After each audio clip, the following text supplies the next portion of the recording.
Welcome to the Debunking Economics podcast with Professor Steve Keen. I'm Phil Dobbie, and today, where will the next debt crisis be, and when will it start, and what factors will lead to it? Steve Keen says it's already on the cards for Australia, with house prices there already on the slide, but where next? And will it really be a crisis, or can the economy absorb these falls in house prices? After all, Australia doesn't seem to be rushing to a recession just yet. So who next for the debt crisis? That's this time on the Debunking Economics podcast. Yes, who will the next crisis hit first? But before we do that, first of all, Steve, I mean, we had an economic crisis in 2008. It hit just about everybody. But was it all that bad? I mean, it certainly wasn't the Great Depression, was it? We didn't have, as we did in the Great Depression, people selling apples to try and make a living on the streets of New York and try and support themselves. We didn't have half the children in the United States not having enough food, housing, or medical care. It seems, despite this crisis, which as we are told it was, we were still buying our iPhones and our flat screen TVs. We didn't have any of that desperation that we saw in the Great Depression. So was it all that bad? Was it really a crisis? Well, we did have that desperation in parts of southern Europe, because that's not to be forgotten. We've still got it happening in terms of countries like, obviously, Greece. And to give you an idea, like Spain is like at the moment, Spain is one of the ones that had a serious level of unemployment. It hit virtually 30% of the population. That's still running at about 20% unemployment.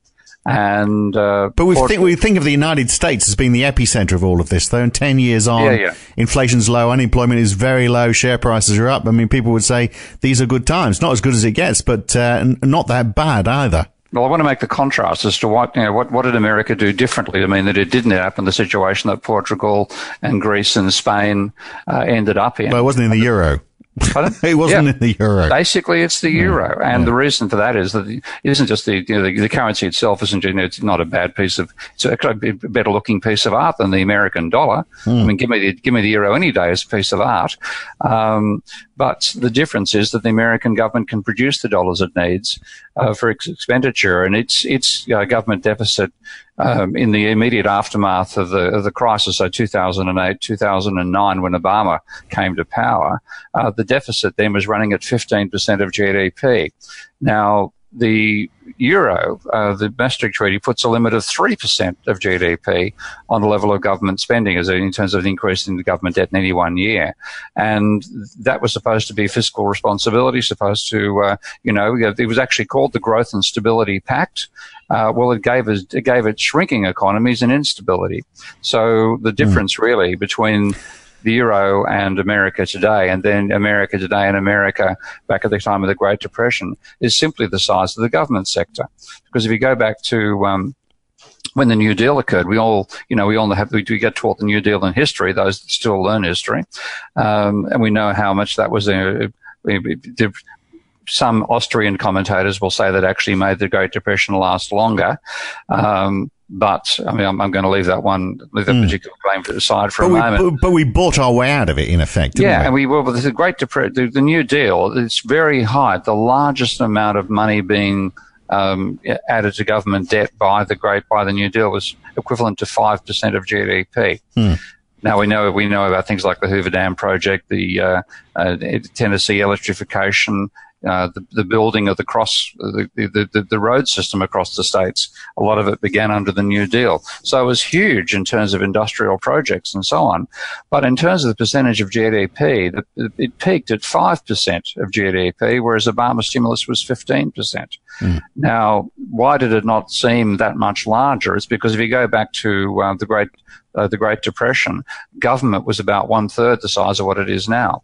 So a 5% of GDP stimulus, which is what the scale of the New Deal reached, was something like half of total government expenditure, whereas 15% was substantially less than half of government expenditure. Government's gone from about 10% of GDP, in other words, to about 30% now. Right. And what that means So you're saying that the crisis wasn't that bad because we've got a bigger government sector in that case? Yeah, but what you get is when private sector spending goes down, government sector spending goes up because tax revenues fall and welfare payments rise. And of course, back in the Great Depression, you didn't have unemployment benefits. So the fact that people became unemployed didn't mean that there was government giving them money to spend. It meant they were out in the streets scrounging, as you said. And that's the fundamental difference. So fundamentally what you've got is, in the way the analogy I like to draw on this front is that the government's like an air conditioning system. And if you have a small air conditioner and you get Arctic conditions outside, tough luck, you're going to get cold. But if you have a large air conditioning unit, and the temperatures drop, your air conditioner goes gangbusters and you don't feel much of a drop in temperature. And that is fundamentally the role the government plays in the economy. And that's why, particularly the scale of the rescue after the 2008 financial crisis, that's why we didn't have the extended period of private sector deleveraging we saw during the Great Depression. So that's a good thing then. I mean, if we ignore the constraints that are placed on countries by the euro, which is a separate discussion which we've had, but we'll no doubt revisit. The fact that, if we have in inverted commas, crisis, it's not going to be that bad because governments can step in. It's just a question of foreseeing it and making plans on how you're going to cope with it. You're probably not going to stop it, but it's knowing when it's coming. Well, the other trouble is that you still get one of the side effects of the scale of the rescue is that the level of private sector deleveraging that occurred was nothing like what we got after the Great Depression. Yeah. So if you look at the Great Depression, the level of private debt exploded during the Great Depression, not because people were borrowing money, because the rate at which they were paying down debt was exceeded by the rate at which GDP itself was falling. So right from 1929-30, you had people reducing their debt, which means they're taking money out of their bank accounts and sending it to the banks, which is reducing money in circulation and reducing demand. But the GDP is falling even faster. So with the rate of private sector deleveraging peaked between 31 and 33 at about 10% of GDP every year, which is huge. But at the same time, GDP was falling by 25% per year, which is gigantic. And consequently, the debt ratio rose. Now then, from that point on, 32, 33, you had a substantial fall in private debt. And eventually, after the Second World War as well, the level of private debt compared to GDP was down by 75%. So you went from about something, when I normalize the data, I think I'm not looking at the numbers right now, but it's something of the order of debt falling, say, 120, 130% of GDP down to 30%. Right, a gigantic fall. Which is very different to now. So, for example, in Australia, we just haven't seen any deleveraging at all. Australia's just carried on willy-nilly as though there wasn't any financial crisis because, of course, China kept on buying from them. So they were sort of excluded from it a little bit. But the deleveraging hasn't been that strong. I mean, the US saw a little bit. It seems to have bounced back up again now. The UK's, most places in the world, it's fallen a bit, but not a great deal. Well, in fact, in Australia's case, it's gone up. Yeah, that's what I'm saying. It just didn't stop. Yeah. Exactly. Yeah, that's right. They basically borrowed their way through the crisis, which means, of course, they've now got a bigger overhang of debt. So America went from about 170% of GDP as its maximum private debt level to 150%. Now it's rising once more. The UK went from 195 to 170. It's rising again. So what you've got is a huge fall in demand when it first hit.